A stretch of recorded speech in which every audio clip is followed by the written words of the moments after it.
Let me tell you the story of a king nearing the end of his road and the son who betrayed him in the cruelest way. This isn't just a tale of swords clashing on the battlefield. It's a tragedy carved into the sharpest edges of fate. Once Camelot stood mighty and unshakable, but now you'll witness its slow decay from within. Every great ruler has a shadow. Sometimes that shadow takes the form of a trusted ally. Other times it wears the darkest mask of blood ties.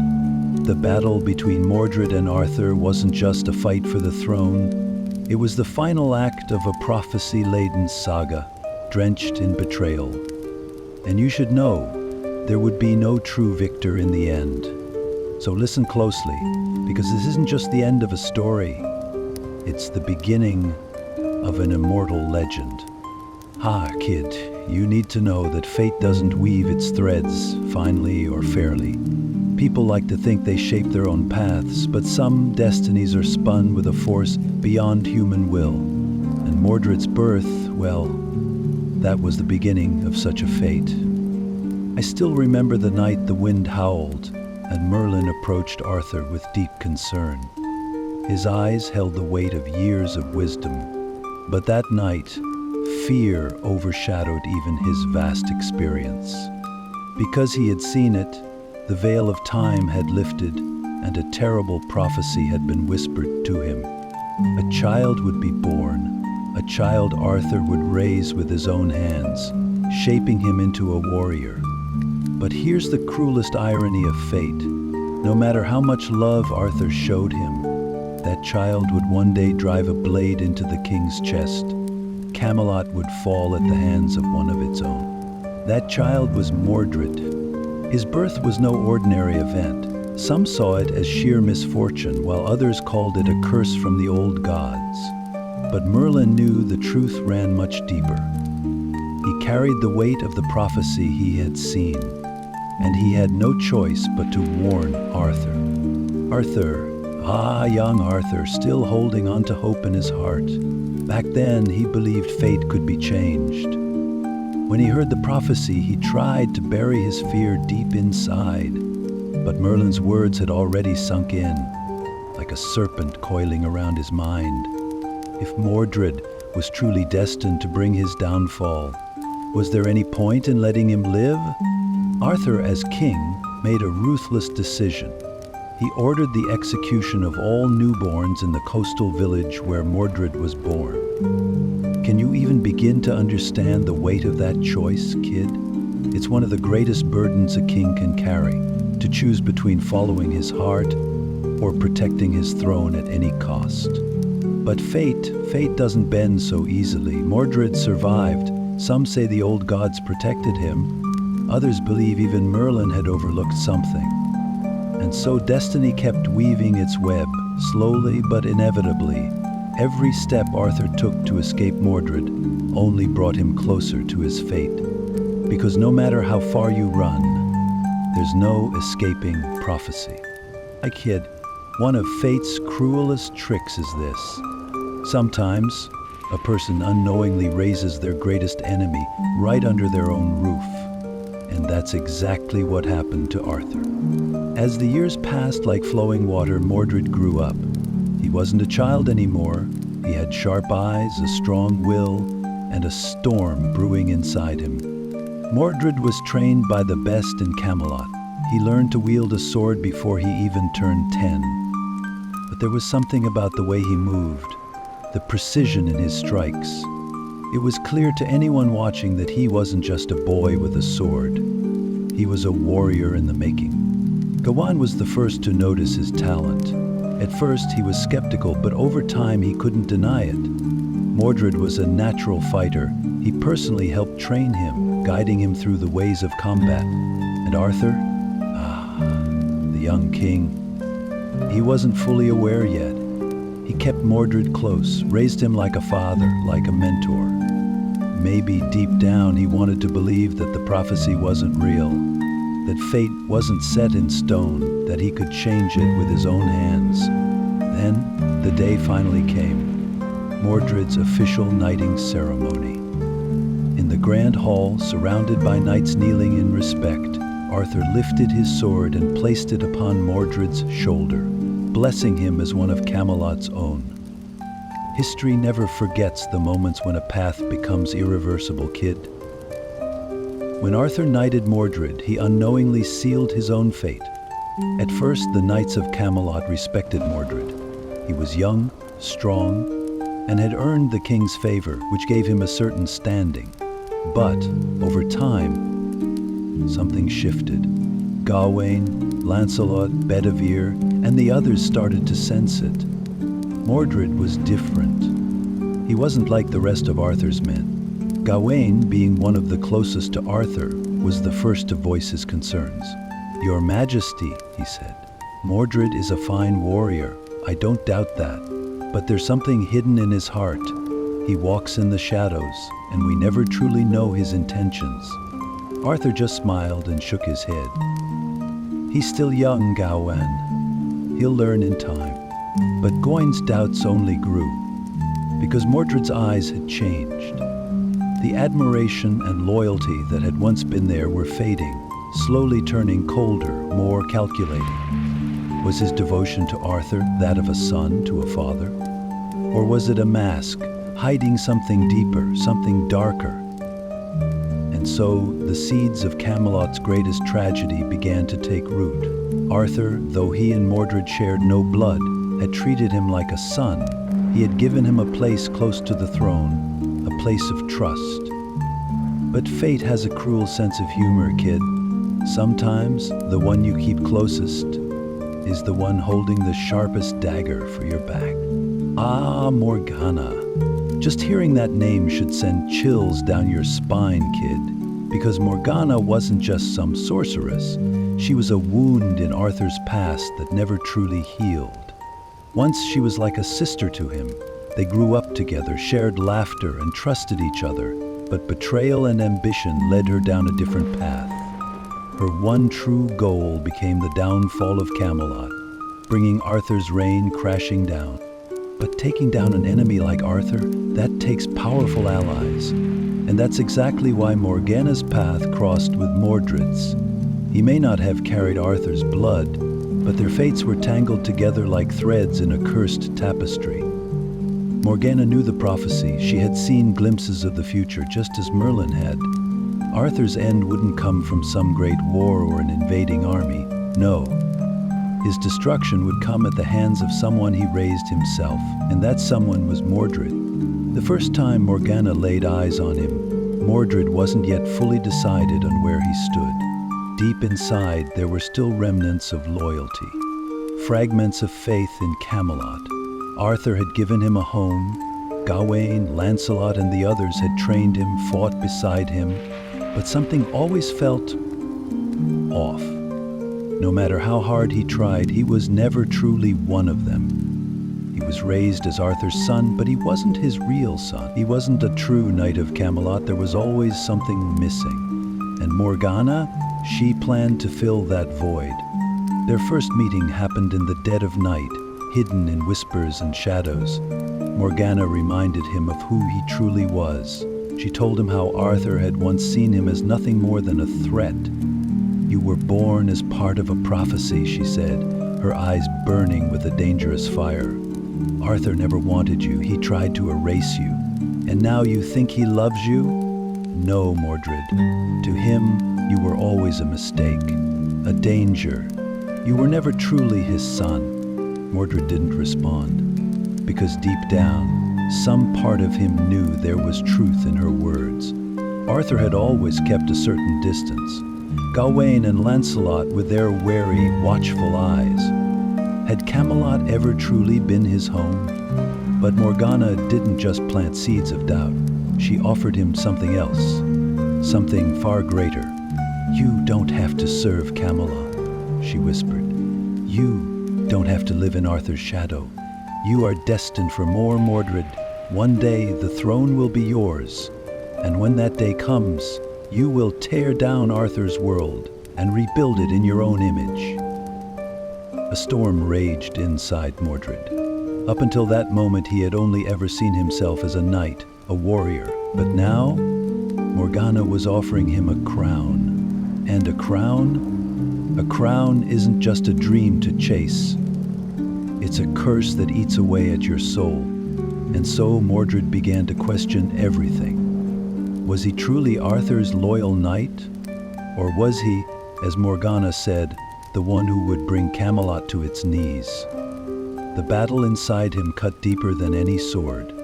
He had to choose his fate. But no matter what choice he made, one thing was certain: there was no turning back now. Song. A king doesn't just carry the weight of the crown. He carries the fate of his people, his knights, and everyone who looks to him for guidance. But sometimes, the heaviest burden is the doubt that lingers in a man's own heart. For years, Arthur tried to see Mordred as a son, even though they weren't bound by blood. He brought him into the ranks of Camelot's finest knights, gave him a home, and tried to teach him the values he held dear.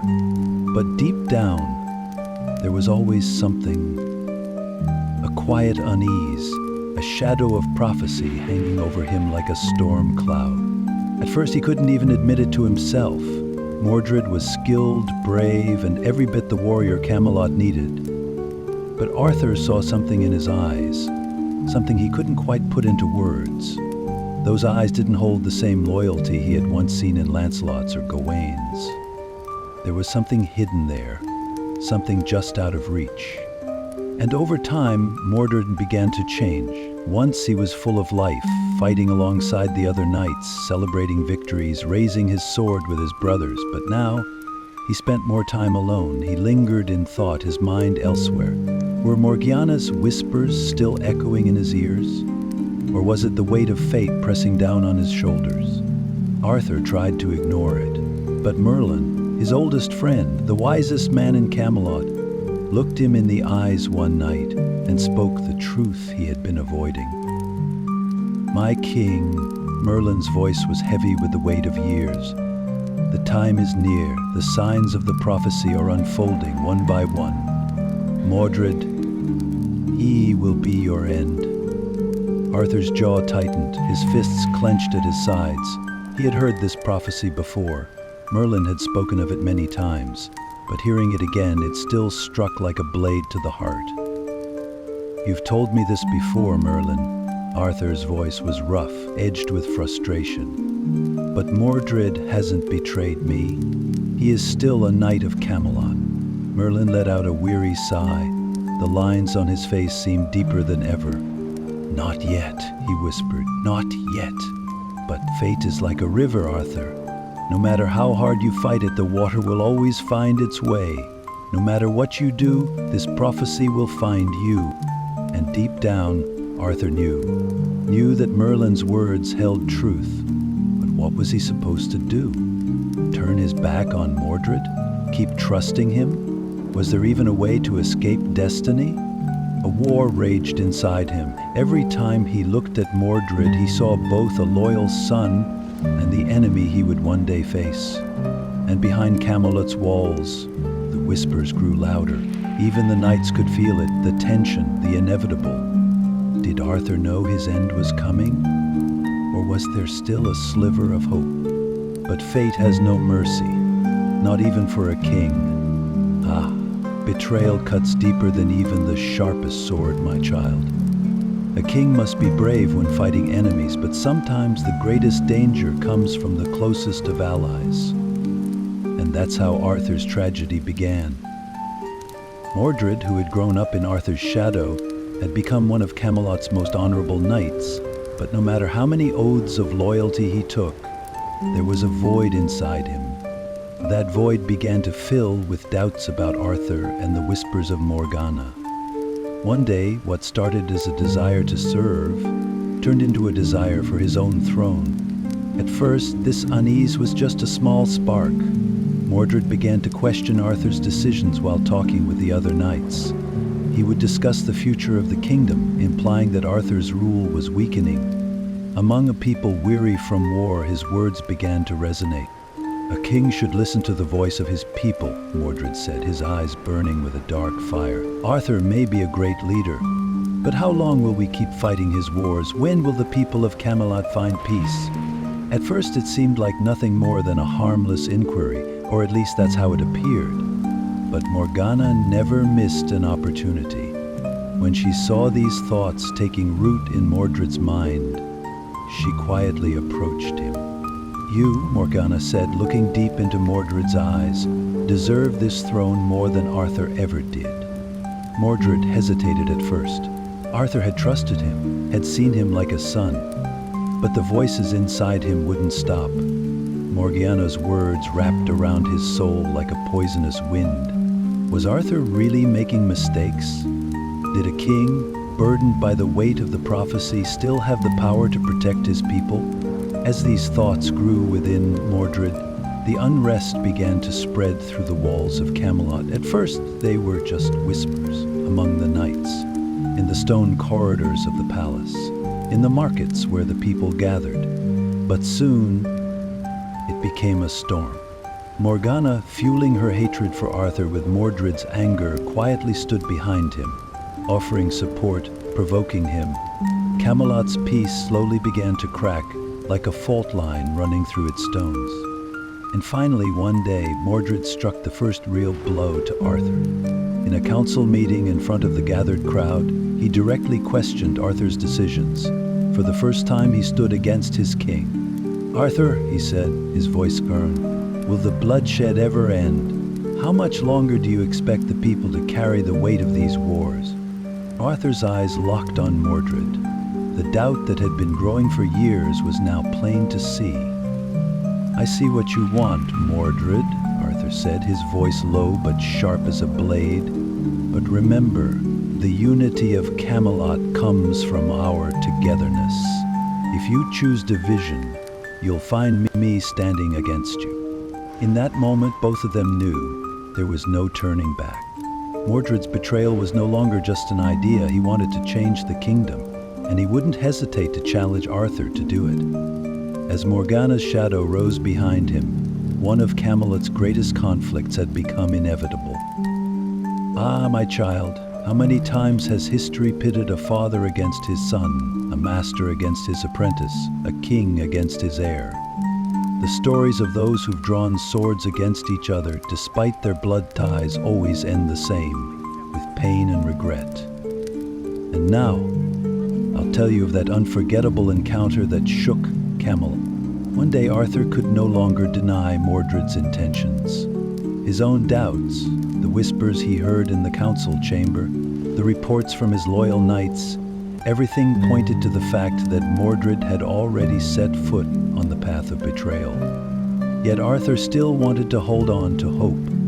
He still believed he could change the course of things. On the other hand, Mordred had already made his decision. He could no longer remain a shadow under Arthur's rule. Morgana's influence, his own ambition, and the weight of the prophecy had driven him to act. Challenging the king was his only choice. But this wasn't just a fight for the throne, no.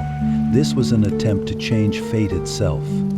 Finally, the moment arrived that would change the destiny of Camelot. At sunset, outside Camelot, in a vast field where the wind scattered dry leaves, Arthur and Mordred faced each other for the first time in a truly decisive way. Arthur stood tall, his golden embroidered cloak draped over his shoulders, Excalibur at his side.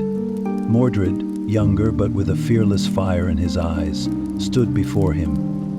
"Mordred," Arthur said, his voice firm but tinged with a hint of sorrow, "you can still turn back. If you choose this path, the consequences will be dire." But Mordred was not about to turn back. He took a step forward, lightly touching the hilt of his sword. "Do you know what the people beneath your throne think, Arthur?" he asked. "How many still remain loyal to you? How many truly want this order to continue?" Arthur took a deep breath. His eyes never left Mordred's. "I've spent my life protecting the integrity of Camelot. Are you really going to destroy everything just because someone promised you a future full of empty promises?" Mordred lowered his head slightly, a faint smile playing on his lips, but in that smile there was neither joy nor peace. "Your world is ending, Arthur," he said. "I'm merely speeding up fate." And in that moment Arthur saw something in his eyes, the inevitability of the prophecy. No matter how much he fought, he understood that Mordred would not be swayed. The terrible prophecy Merlin had whispered years ago was now unfolding right before his eyes. Arthur's heart was not filled with anger but with sorrow. He knew that the young man he had once called his son stood before him, and he couldn't ask him to choose a different path. But as a king, he had to draw his sword to protect Camelot. "Then," Arthur said, slowly drawing Excalibur from its sheath, "if you try to destroy Camelot, you'll first have to get through me." Mordred drew his sword as well. The two of them faced each other, like two warriors whose fates had already been sealed. This was not just a sword fight. No. This was the clash of the old and the new, of prophecy and will, of father and son. The wind died down, and the world fell silent. Thus began the struggle between Arthur and Mordred. The first spark of betrayal was now turning into an unstoppable fire. Ah, my child, when a kingdom looks for its greatest enemy outside its walls but fails to see that the real danger is within, its collapse becomes inevitable. That's exactly what happened to Camelot. All those magnificent castles, mighty armies, and sharp swords. But the greatest battle was fought inside the hearts and minds of its people. The first encounter between Arthur and Mordred wasn't just a struggle between a father and his son, or a king and a rebel. No, it was a fracture that split the very soul of Camelot in two. On that day, when the duel ended, the war was only just beginning. The whispers echoing through Camelot grew louder by the day. The knights who fought beside Arthur, those who had sworn loyalty to him, Sir Gawain, Sir Bedivere, Sir Kay, and many others, believed in Arthur's justice and had fought alongside him for years. But not everyone thought that way. Mordred didn't remain idle. He wasn't just a warrior, he was a leader. His words were like poison seeping into the minds of those who secretly harbored discontent. "Arthur's time is over," he would say. He was the king of the old world. We are on the brink of a new age. Knights who were weary from war, disillusioned with Arthur's rule, or hungry for greater power began to side with Mordred. With Morgana's influence, this dissatisfaction soon morphed into an army. As the days passed, the Round Table was no longer the united force it once had been. That great table, once the heart of Camelot, now sat with empty chairs. Brothers who had once fought side by side were now pointing their swords at each other. But this war wasn't just being fought in the open. It was taking place in the palace halls as well. The castle had become a battleground, where the sounds of swords clashing were matched by the whispers of treachery. Merlin warned Arthur time and time again, "My king, betrayal is closer than you think. You should be looking for your enemies not outside these walls, but within these halls." And he was right. Some of Arthur's own advisors were secretly feeding information to Mordred. Morgana's agents prowled the secret passages of Camelot, gathering secrets. Loyalty, once as valuable as gold, could now be bought. Each day brought new news of betrayal. One of Arthur's knights would mysteriously disappear, and more knights defected to Mordred's side. Arthur found himself unable to sleep at night. As unrest grew within the castle, suspicion spread among Arthur's own men. Everyone began eyeing each other warily. Who is the traitor? Who is loyal? These questions gnawed at their minds. War was now inevitable. Camelot's heart had been shattered. And once a heart is broken, it can never beat the same again. At last, Arthur and Mordred, each with their own forces, were preparing for the battle that would determine the fate of Camelot. This wasn't just a fight for a throne, it was the clash of destiny, prophecy, and betrayal. And as the wise Merlin once said, when this battle begins, nothing will ever be the same again. Ah, my child, Sometimes history is shaped under the inevitable shadow of fate, no matter what one does, how hard one resists. When that great moment arrives, swords are drawn, and the world is stained with blood. And so the final great battle for Camelot was drawing near. Arthur's and Mordred's paths had diverged beyond the point of no return, and the shadow of prophecy loomed over the entire kingdom. Arthur was a king forged in the fires of battle. From the day he first donned the sword, he had fought in countless skirmishes, each time fighting for the honor of the Round Table. But this battle, this was something entirely different. For this time, the enemy was someone from his own bloodline. After Mordred's betrayal became clear, Arthur did not hesitate for even a moment. For him, this was not merely a fight for the throne, it was a struggle for existence itself. He wished to preserve the integrity of Camelot, to keep his kingdom standing. If Mordred succeeded, everything Arthur had built would be destroyed. Thus, the king ordered the war drums to be sounded. Heralds and messengers were dispatched in all directions. Arthur's loyal lords raised their banners and swore their oaths once more. Gawain, Bedivere, Kay, Galahad, and many others declared their allegiance to their king once again. But this time, something was different. The empty chairs in the court served as reminders of the lost friends. Those who had gone over to Mordred's side were no small number. Some of Camelot's most powerful knights had joined him. The anger stoked by Morgana's magic had kindled hatred in the hearts of young warriors, turning them against Arthur. Arthur gathered his army, but the weight inside him never lightened. While sharpening his sword at night, the same question echoed in his mind. Can this war truly be won? And then, once again, the voice of fate spoke. Merlin, the wise, the all-knowing, the ever-seeing Merlin, Arthur's advisor, his guide, perhaps his truest friend. As the preparations for war continued, Merlin disappeared for days. When the king searched for him, the wizard was found deep in thought, lost within the mists of Avalon. His eyes seemed to look beyond time itself. His lips moved with silent prayers.